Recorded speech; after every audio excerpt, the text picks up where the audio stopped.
তাহলে শুরু করছি আজকের ক্লাস পাইথন। পাইথনের আজকে আমরা বেসিক কিছু প্রোগ্রামিং শিখবো। আচ্ছা, যারা ডেস্কটপে করছো তারা থনি এটা ইনস্টল করে নেবে অনলাইন। গুগল সার্চ ইঞ্জিন খুলে সেখানে লিখবে থনি, তারপর সেই এক্সি ফাইলটাকে তোমরা ইনস্টল করে নেবে। আর যদি থনি দেখতেই পাচ্ছ, থনি বানানো THONNY। আর যারা মোবাইলে করছো তারা মোবাইলে পাইথন কোডিং বলে, যেটাকে শর্ট ফর্মে পাই কোড বলে, পাই কোডিং বলে, সেই অ্যাপটা ডাউনলোড করে নিয়ে প্রোগ্রামগুলো লিখবে। ওকে, তাহলে আমি এক একটা করে করব এবং তোমরা আমাকে হোয়াটসঅ্যাপে যে প্রোগ্রামগুলো দেখাবো তা লিখবে এবং হোয়াটসঅ্যাপে ছবি পাঠাবে কোনো কাজ দিলে। পুরো শুরু করছি। দেখ, একটা প্রথম প্রোগ্রাম, ফার্স্ট একটা প্রোগ্রাম। প্রথমে এখানে নিউ অপশন যেতে হয় থনিতে, কন্ট্রোল এন দিয়ে নতুন কোনো ফাইল শুরু করতে হয়। সবার আগে বলি, পাইথন এই ল্যাঙ্গুয়েজের ক্ষেত্রে অ্যালাইনমেন্টটা কিন্তু মাস্ট। লাইন নাম্বার আছে আর অ্যালাইনমেন্ট, এইটাকে স্পেস দিলে হবে না, একদম প্রথম থেকে শুরু করতে হবে। এইটাকে বলা হয় প্রিন্ট মোড। আর এই যে টিপিল ডট, এখানেও কিন্তু আমরা কোনো কোড লিখতে পারি, এটাকে বলে ইন্টারঅ্যাক্টিভ মোড। দেখো, এখানেও যদি আমি কোনো কমেন্ট, সিঙ্গেল লাইন কোনো কমেন্ট লিখি, সেটাও রান করে দেখায়। দেখতে পাচ্ছি, এখানেও করতে পারছি। আমরা কিন্তু ইন্টারঅ্যাক্টিভ মোডেও কোনো কমেন্টের আউটপুট দেখতে পাই।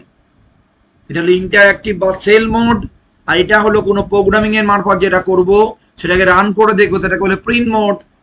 ওকে, তাহলে আমরা কোনো ফাইল মোডে কোনো প্রোগ্রাম লিখবো এবং সেটাকে যখন রান করব তখন সেল মোডে তার আউটপুট দেখতে পাবো। এইটুকুনি নিশ্চয়ই তোমরা বুঝতে পেরেছো। দেখো, এখানে যদি আমরা কোন লিখি x equal to 3, y equal to 7, z equal to x plus y, print z,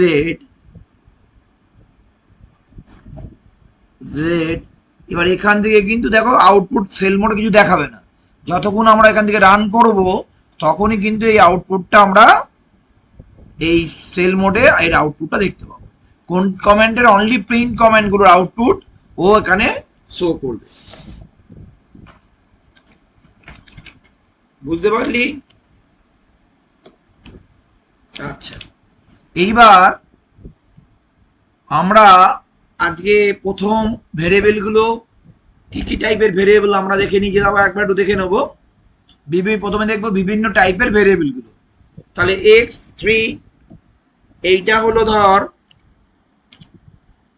ওয়াইটা লিখলাম 7.5, জেড বললাম, দেখো একটা কমপ্লেক্স নাম্বার, ধরো 5 প্লাস 4j।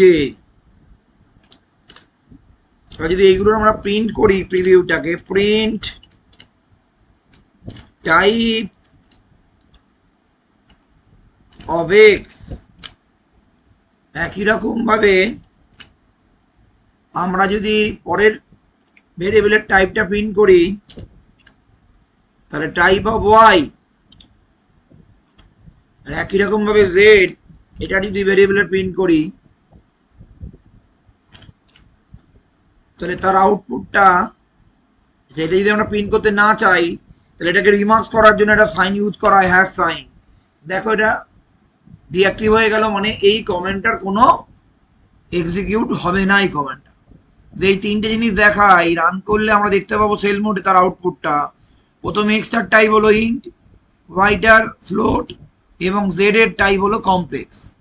একই রকম ভাবে যদি আরো টাইপ যেগুলো আছে, ধরো এস ইকুয়াল টু হ্যালো, তাহলে এসটা টাইপ কি হবে, স্ট্রিং। একই রকম ভাবে যদি আমরা নিই, সব কটা ভেরিয়েবল কিভাবে লিখতে হবে তোমায় দেখিয়ে দিচ্ছি একবার। আচ্ছা, স্ট্রিং এর পর তোমাদের রয়েছে ধরা যাক লিস্ট।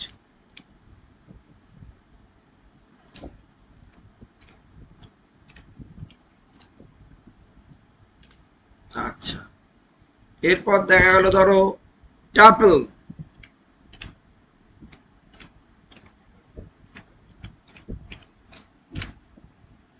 তারপর হলো ডিকশনারি,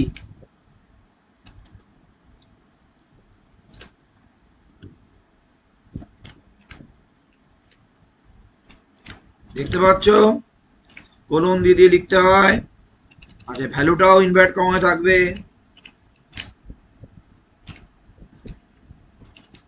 এটাও একটা কি আর ভ্যালু হিসেবে থাকে, পরে ডিটেলসে জানাবো।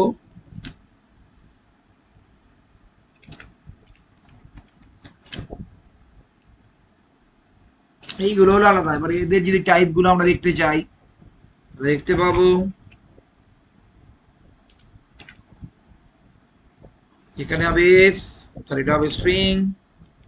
আচ্ছা, এটা হবে লিস্ট, তাহলে লিস্টের ক্ষেত্রে এটা হবে কি এল, টাইপ হবে এল। একই রকম ভাবে এটা হবে টি, টি, এটা হবে ডি, ডি, এটা হবে ডিকশনারি। দেখা যাক এটা আমরা যখন রান করছি, দেখো পর পর দেখিয়ে যাবে। দেখো দেখে নিয়েছো, এই আমরা দেখে নিয়েছিলাম ইন্ট, ফ্লোট, কমপ্লেক্স আগেই দেখেছি।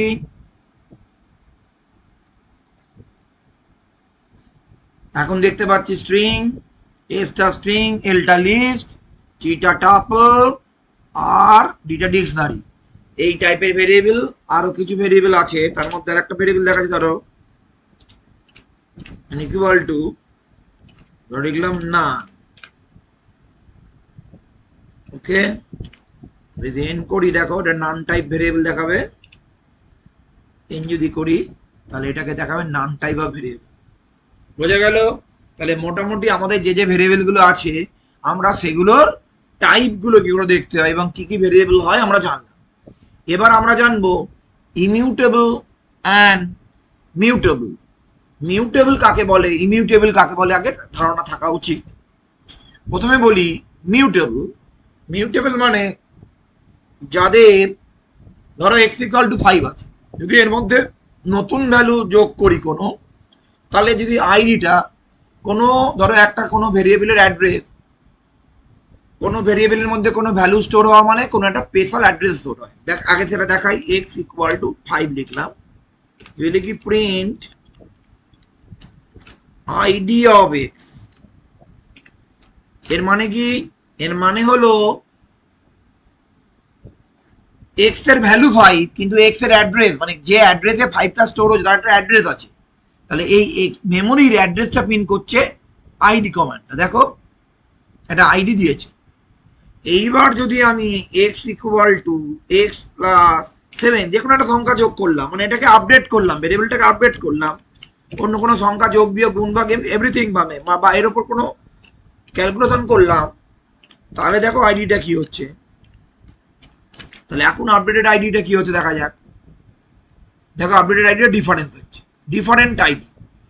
এই দুটো যদি ডিফারেন্ট হয় তাহলে এটা হলো ইমিউটেবল। ইমিউটেবল মানে হলো অ্যাড্রেসটা সেম নয়, অর্থাৎ দেখে যদি যোগ বিয়োগ গুণ ভাগ এর উপর কোনো ভ্যালু দিয়ে করা হয় তাহলে এর ভ্যালুটা চেঞ্জ হয়ে গেলেই অ্যাড্রেসটা চেঞ্জ হয়ে যাবে, তাহলে এটা ইমিউটেবল। যেমন ইন্ট, ফ্লোট, তারপর স্ট্রিং, এদের ক্ষেত্রে তাই। এবার দেখো মিউটেবল। মিউটেবল ভেরিয়েবল কোনটা, যেটা মিউটেবল, ধরো যাক লিস্ট এল, এর মধ্যে একটা লিস্ট রয়েছে 1 4 6, এখানে যদি আমরা করি প্রিন্ট আইডি অফ এল, বোঝা গেল? যদি এই লিস্টের মধ্যে আমরা যদি অ্যাড করি, মানে অ্যাপেন্ড দিয়ে অ্যাড করা যায়, কোনো ভেরিয়েবল যদি অ্যাড করি, কোনো ভ্যালু যদি অ্যাড করি, তাহলে তাহলে এখন লিস্টটা কি হলো, অ্যাড করার পর লিস্টটা প্রিন্ট করে দেখাচ্ছি। প্রিন্ট এল মানে লিস্টটা, এখনকার লিস্ট প্রিন্ট হয়ে কি হলো এবং এখনকার আইডিটা কি হলো, অ্যাড হওয়ার পর এর আইডিটা কি হলো দেখো, বুঝতে পারবে। তাহলে প্রথমে একটা লিস্ট ছিল, তার আইডি প্রিন্ট করেছি, তারপর লিস্টের মধ্যে স্বাদ অ্যাড করেছি, করে লিস্টটাকে দেখতে চাইছি কি হলো লিস্টটা। তারপরে এই যে নিউ যে লিস্ট তৈরি হলো, মানে নিউ লিস্ট মানে লিস্টের মধ্যে যে অ্যাড হওয়ার পর এই লিস্টের আইডিটাকে বা মেমোরি ভেরিয়েবলটা দেখতে চাইছি এক আছে। দেখো দেখতে পাচ্ছ, তারা কোথা ভুল দিল।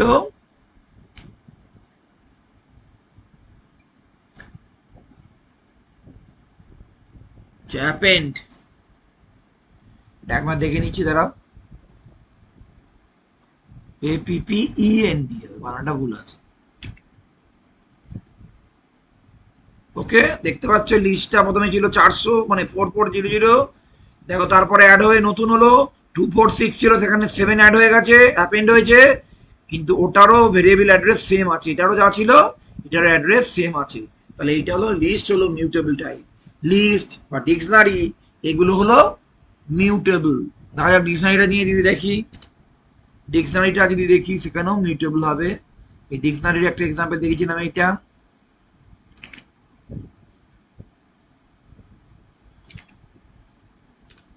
এটিতে আমি আইডিটা প্রিন্ট করি,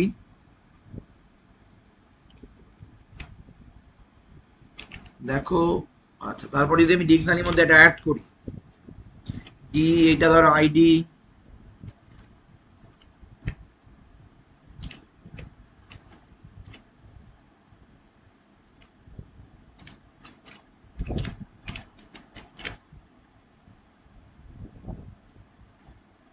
তারপর যদি আমি আবার মানে আর একটা আইডি,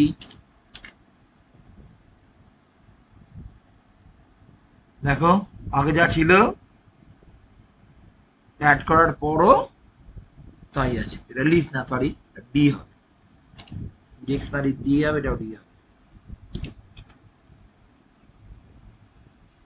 দেখতে পারা যাচ্ছে এই যে দুটো আইডি একই রয়েছে, তার মানে তোমরা কি বুঝতে পারলে, লিস্টে হলো ইমিউটেবল, আর সরি মিউটেবল, লিস্ট আর ডিকশনারি মিউটেবল, আর এখানে আমি ইন দেখিয়েছি, ইন, ফ্লোট, স্ট্রিং, এগুলো সব ইমিউটেবল।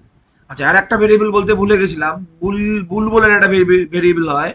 ধরো লিখলাম অ্যান্সার ইকুয়াল টু ট্রু কি ফলস, লিখলাম ট্রু, টি বড় হাতে, TRU, ট্রু,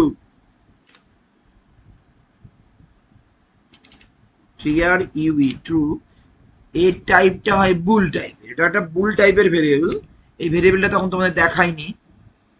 এখানে যদি আমি এনে জায়গায় অ্যান্সার ভেরিয়েবলটার নাম লিখি, তার টাইপটা দেখি কি হবে, দেখো এটা দেখাবে বুল, যে বুল। এটা তার মানে ভেরিয়েবলের বিভিন্ন টাইপ গুলো দেখিয়ে দিলাম তোমাদের। আর এখানের মধ্যে তোমাদের দেখালাম যে কোন ভেরিয়েবল গুলো মিউটেবল হয়, অর্থাৎ অ্যাড্রেস গুলো পরিবর্তন হয় না, আর কোনগুলো ইমিউটেবল হয়, অর্থাৎ কোনো ভ্যালু পরিবর্তন হলে অ্যাড্রেসটা, মেমোরি অ্যাড্রেসটা পরিবর্তন হয়। ক্লিয়ার? এইবার আমরা আসবো আজকে কিছু কমেন্টের মাধ্যমে কিছু প্রোগ্রাম লেখা। ওকে, আশা করি এইগুলো তোমরা বুঝতে পেরেছো, আগের ক্লাসেও আমরা আলোচনা করেছি বহুবার। ঠিক আছে, এবার আজকে আমরা যাচ্ছি কিছু কমেন্ট, বেসিক কিছু কমেন্ট জানবো। আচ্ছা, কোন ভেরিয়েবলের কতটা সাইজ নেয় সেটাও কিন্তু আমরা এখান থেকে নিয়ে নিতে পারবো। এইখানে যদি আমরা লিখি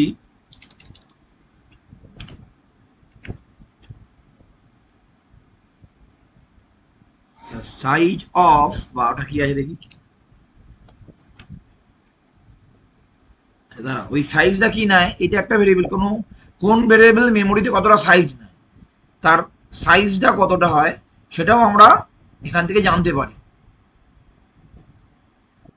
আচ্ছা, এইটা তোমার কোনো ফাইলের দেখে নাও, কারোর সাইজ জানতে গেলে কি করে সাইজটা বার করবো, এর জন্য একটা লাইব্রেরি লাগে, সিজ। কোনো লাইব্রেরিকে এখানে আনার জন্য লিখতে হয় ইম্পোর্ট কমান্ড, ইম্পোর্ট সিজ। এখানে print dot get size of বলে একটা ফাংশন আছে এই লাইব্রেরির আন্ডারে। সিজ ডট গেট সাইজ অফ কোন ভেরিয়েবলটার অ্যাড্রেস দেখতে চাইছি, এক্স এ, কমা দিয়ে এটাকে লিখছি এত বাইটস, তাহলে এত বাইটস দেখাচ্ছে। একই রকম ভাবে যদি ওয়াই ভেরিয়েবলটা কতটা মেমোরিতে জায়গা নিয়েছে যদি দেখতে চাই, তাহলে এখানে লিখবো এক্স এর জায়গায় ওয়াই, তাহলে এটা কি হবে, print sys dot get size of ব্যাকেটে ভেরিয়েবলের নাম, কমাতে ইনভার্ট কমাতে বাইটস কতটা প্রিন্ট করেছি। দেখা যাক, ইন্টের ক্ষেত্রে নিল কত, 28 বাইট নিয়েছে, কিন্তু এই ভ্যালুটার জন্য আবার ফ্লোটে এই ভ্যালুটার জন্য নিয়েছে 24 বাইটস। এটা বাই ডিফল্ট। আবার যদি জেড এর জন্য দেখি কি হয়,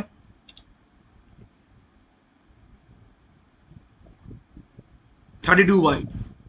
এইভাবে মেমোরি অ্যালোকেশনটাও নিজে নিজেই পাইথন নিজে নিজেই মেমোরি অ্যালোকেশনটা করে, সেইভাবে গেট সাইজ অফ কমেন্ট দিয়ে সিস ক্লাসের আন্ডারে এই মেথডের সাহায্যে আমরা তার মেমোরি কতটা অকুপাইড করেছে, কতটা জায়গা নিয়েছে, কতটা বাইটস নিয়েছে, এটা বিট, এটা এত এত বাইটস জায়গা নিচ্ছে, সেটা কিন্তু আমরা জানতে পারছি। ওকে,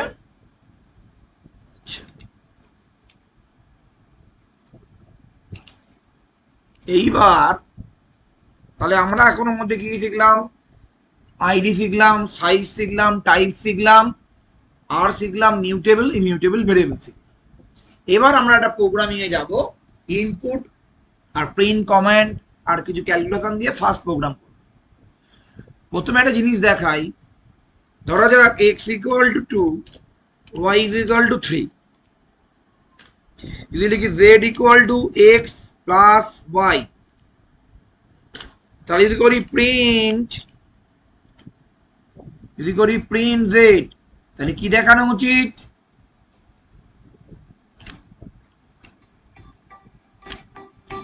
z, এক মিনিট, একটু ফোন এসছে, এক মিনিট। দেখ, যদি প্রিন্ট z করি তাহলে কি দেখাবে অ্যান্সারটা? এটা হলো x equal to y equal to 2, মানে দুটো ইন্টিজার ভেরিয়েবল, এ দুটো যোগফল করলে কত? 5। তাহলে প্রিন্ট z করলে অ্যান্সার দেখাবে 5। দেখো একদম অ্যান্সার 5।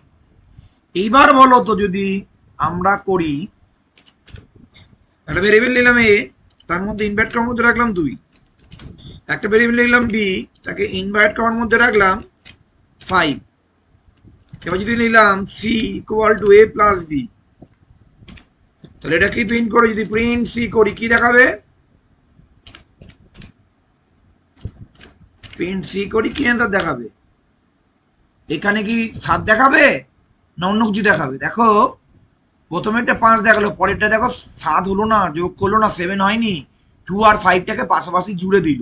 অর্থাৎ এটাকে বলে কনক্যাটিনেশন। কোনো স্ট্রিং ভেরিয়েবল কে আমরা প্লাস সাইন দিয়ে যদি অ্যাড করি, তাহলে সেখানে কি হবে? এরা পরস্পর জুড়ে যাবে, এটাকে বলে কনক্যাটিনেশন। ওই জন্য 2 আর 5 পরস্পর জুড়ে যাচ্ছে, জুড়ে গিয়ে তৈরি হচ্ছে 25 নয়।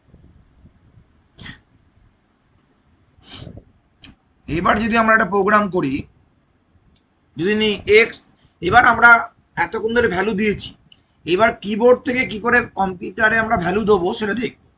ধরো যাক এক্স ইকুয়াল টু, লিখলাম ইনপুট, মেসেজ দিচ্ছি এন্টার এনি ভ্যালু। ওকে, যে এটা একটা মেসেজ, এই কথাটা লিখতে হবে এমন কোনো কথা নেই। এন্টার এনি ভ্যালু, একটা ভ্যালু দাও, ইংরাজিতে লিখতে হবে, এই ইনভাইট করার মধ্যে যা মেসেজ লিখবো সেটাকেই দেখাবে যখন প্রোগ্রামটা চালু হবে। আমি ওয়াই কল টু লিখলাম ইনপুট আরেকটা ভ্যালু দাও। এর মানে এই নয় যে ইনপুট অ্যানাদার ভ্যালু, কথাটা না লিখে আমি এই ভাষায় লিখলাম কথাটা, তাহলে সেটাই দেখাবে। z equal to x plus y, এবং প্রিন্ট কমেন্টের সঙ্গে মেসেজ দিলাম সাম ইকুয়াল টু, এখানেও ইনভার্ট করার মধ্যে যে মেসেজটা লিখবো আমি, সেটা যদি বলি যোগফল ইকুয়াল টু, সেটাই দেখাবে, সাম ইকুয়াল টু সেটাই দেখাবে। ইনভার্ট করার মধ্যে কি লিখলাম সেটা বড় কথা নয়, কিন্তু এটার মানেটা বুঝতে পারবো যে কি প্রিন্ট করতে চাইছি, তার জন্য সেই মেসেজটা প্রপারলি দিতে হবে। দিলাম z, দেখো তো কি দেখায়। যখন রান করছি দেখো এন্টারে ভ্যালু, ওই যে প্রথমে এক্স যেটা দেবো সেটা এক্স এর মাধ্যমে থাকবে, দিলাম 3, এন্টার। তারপর দেখো ওয়াই এর জায়গায় কি থাকবে? যেটা লিখেছি আর একটা ভ্যালু দাও, আর একটা ভ্যালু দাও, ওই কথাটাই প্রিন্ট করেছে। যদি লিখতাম এন্টার অ্যানাদার ভ্যালু, তাহলে এখানে লিখতো এন্টার অ্যানাদার ভ্যালু, এখানে দিলাম 4। এবার যেমনি এন্টার দেবো এ দুটো যোগ হয়ে জেড এর মধ্যে যাবে, প্রিন্ট জেড, মানে সাম জেড, মানে সাম 34। ও বাবা, এখানে কি হলো? 3 আর 4টা পরপর কনক্যাটিনেশন হয়েছে। তাহলে এই কমান্ড থেকে বুঝতে পারছি এই ইনপুট কমান্ড কোনো ভ্যালুকে নিয়ে স্ট্রিং এ কনভার্ট করে এক্স এর মধ্যে রাখে। একই রকম ভাবে এই ইনপুট কমান্ড ওয়াই এর মধ্যেও স্ট্রিং রেখেছে, দুটো স্ট্রিংকে যখন যোগ করছি মানে কনক্যাটিনেশন হচ্ছে। তো 3 আর 4 যেটা ইনপুট করেছিলাম সেই দুটো পরস্পর জুড়ে গিয়ে জেড এর মধ্যে স্টোর হচ্ছে এবং জেডটাকে স্ট্রিং হিসাবে প্রিন্ট হচ্ছে। তাহলে এটাকে আমরা কোনো ইনপুট কমান্ড এর থেকে জানলাম, কোনো ইনপুট কমান্ড কোনো ভ্যালুকে স্ট্রিং এ কনভার্ট করে স্টোর করে কোনো ভেরিয়েবলের মধ্যে। এটাকে আমাকে কনভার্ট করতে হবে। যদি ইন্ট করি ইন্ট, ফ্লোট করি ফ্লোটে, একটা কমেন্ট লিখতে হয় ইন্ট, এটা মানে যে স্ট্রিংটা পাবো তাকে ইন্টে কনভার্ট করব। আবার লিখবো ইন্ট, তাহলে যে ইন্টটা পাবো তাকে ইন্টে কনভার্ট করতে। এবার যদি আমরা প্রিন্ট করি দেখো কি হবে, এখানে 3 দিলাম, y এর ভ্যালুটা 4 দিলাম, সরি 3 দিলাম, y এর ভ্যালুটা 4 দিলাম, দেখো এবার যোগফলটা করে 7 প্রিন্ট করেছে। আশা করি বুঝতে পারলে। তাহলে কনভার্সন কি করে করলাম তোমাকে আর একটা জিনিস বোঝাই। এবার যদি আমি এরকম করি, প্রথম ভ্যালু জায়গায় 5.5 দিই, দেখো আসবে এরর। কেন বলছে ইনভ্যালিড লিটারাল ফর ইন্ট, কেন এর বেস 10, এখানে পয়েন্ট দিয়ে করা যাবে না। তাহলে এইটাকে ইন্টের জায়গায় আমরা লিখতে হবে ফ্লোট, এটাকে কিতে কনভার্ট করতে হবে ফ্লোটে। তাহলে ফ্লোট কমেন্ট কি করে, কোন স্ট্রিংকে ফ্লোটে কনভার্ট করে। এইগুলো তোমরা নোট আকারে লেখো। দেখো এখানের মধ্যে যদি আমি একটা দিলাম, এখানে দিলাম 4.5, যোগ করে দিয়েছে। তাহলে এই ফ্লোট একমাত্র নিউমেরিক ইন্টিজারও নেয়, আবার ফ্লোট 4.5 এই ফ্র্যাকশনও নয়। এই জন্য ফ্লোটে কনভার্ট করলে ইন্টিজার ফ্র্যাকশন দুটোকেই ও অ্যাড করে এটাকে রেখেছে, এবং জেডটাকে যে ভ্যালু দিয়েছি তার উপর বেস করে জেডের ডেটা টাইপটা অটোমেটিক ও কনভার্ট করেছে কি হবে। তাহলে বোঝা গেল ফ্লোট বা ইন্ট কিভাবে তোমরা ইউজ করবে, এবং এই কমান্ডটা কি করছে, কোনো ভ্যালুকে স্ট্রিং থেকে ফ্লোট বা ইন্টে কনভার্ট করছে। আজকে প্রোগ্রাম দেখাবো সেলসিয়াস টু ফরেনহাইট। নিউ করলাম, তাহলে সেলসিয়াস টু ফরেনহাইট C2F, তাহলে প্রোগ্রামটা হবে রিমার্স করে দিলাম C2F, সেলসিয়াস টু ফরেনহাইট। তাহলে আমরা সেলসিয়াস দেবো, ফরেনহাইট পাবো। তাহলে দেখো এর ফর্মুলাটা কিভাবে করে আমরা, যেটা তোমরা ফর্মুলাটা দিয়ে বার করার চেষ্টা করো দেখি। এই প্রোগ্রামটা তোমরা একটু চেষ্টা করো, সি দিয়ে এফ কনভার্টটা কি করে করবো, তোমাদের 5 মিনিট টাইম দিলাম, তারপর আমি এটা করাবো। দেখো কিভাবে ফর্মুলাটা ক্যালকুলেট করতে হয় শিখিয়ে দিই একবার। C2F মানে একটু খাতে এখানে লিখছি C/5 equal to F-32/9, F-32/9। এবার আমাকে বার করতে হবে কি, দেবো আমরা সি, পাবো কি এফ, তাহলে আমাদের এফটাকে কি করতে হবে, বাঁদিকে রাখতে হবে।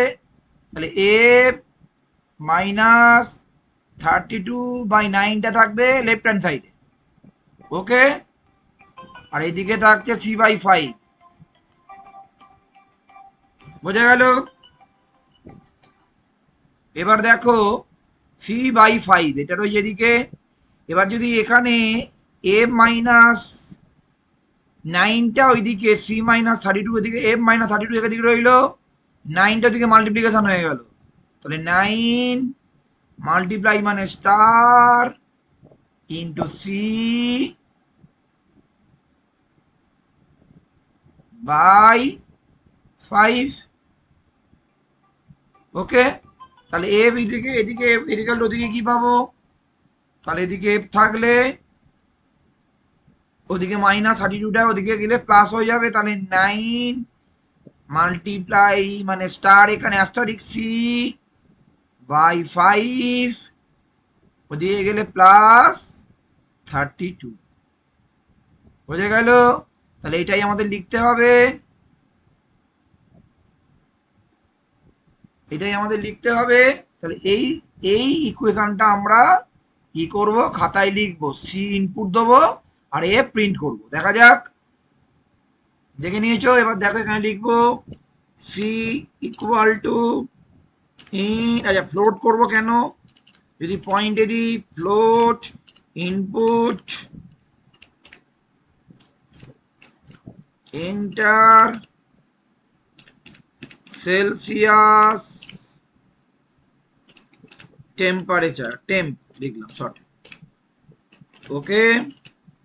এইবার সি পেয়ে গেলাম, এফ বার করতে হবে। তাহলে এফ ইকুয়াল টু আমরা কি বলেছিলাম, এখানে দেখো ইকুয়েশনটা দেখতে পাচ্ছ 9 ইন্টু সি বাই 5, তাহলে প্রথমে হবে bracket 9 into C by 5 plus 32 হলো। এবার প্রিন্ট করব, তাকে এফটাকে প্রিন্ট ফারেনহাইট টেম্প ইজ, কাকে প্রিন্ট করব, এফ কে। এইবার এটাকে রান করি, তাহলে চাইছে সেলসিয়াস টেম্পারেচার, আমরা দিলাম -40, একমাত্র -40 ডিগ্রি টেম্পারেচারে দুটোর ভ্যালু সমান হয়। যদি উত্তর পাই -40 তাহলে জানি ঠিক আছে। দেখো সেলসিয়াস ফারেনহাইট টেম্প ইজ -40.0, তার মানে প্রোগ্রামটা আমার ঠিক হয়েছে। এবার তোমরা এটাকে উল্টো করবে, তোমরা এখানে এফ দেবে আর সি আউটপুট হিসাবে পাবে। বোঝা গেল? তাহলে এটা একটা কমপ্লিট প্রোগ্রাম হলো। আমরা প্রথমে একটা প্রোগ্রাম করলাম, বিভিন্ন ভেরিয়েবল দিয়ে কাজে লাগিয়ে এই সিটা ফ্লোট হিসাবে নিয়েছে, এফটাও ফ্লোট হিসাবে ক্যালকুলেট হয়েছে, এবং প্রিন্ট কমান্ড দিয়ে এই ফ্লোট ভ্যালুটাকে আমরা করেছি। আশা করি বুঝতে পেরেছো। তাহলে প্রথম দিনের এই প্রোগ্রাম এবং বেসিক ক্লাস আমরা ইন্ট্রো দিলাম। এবার বাড়িতে তোমরা উল্টোটা করবে, এফ টু সি, এবং আরো কিছু প্রোগ্রাম দেবো, সেগুলো বাড়িতে করবে। নেক্সট দিন আমরা ইফ কন্ডিশন ও আরো ক্যালকুলেশনের উপর প্রোগ্রাম করবো।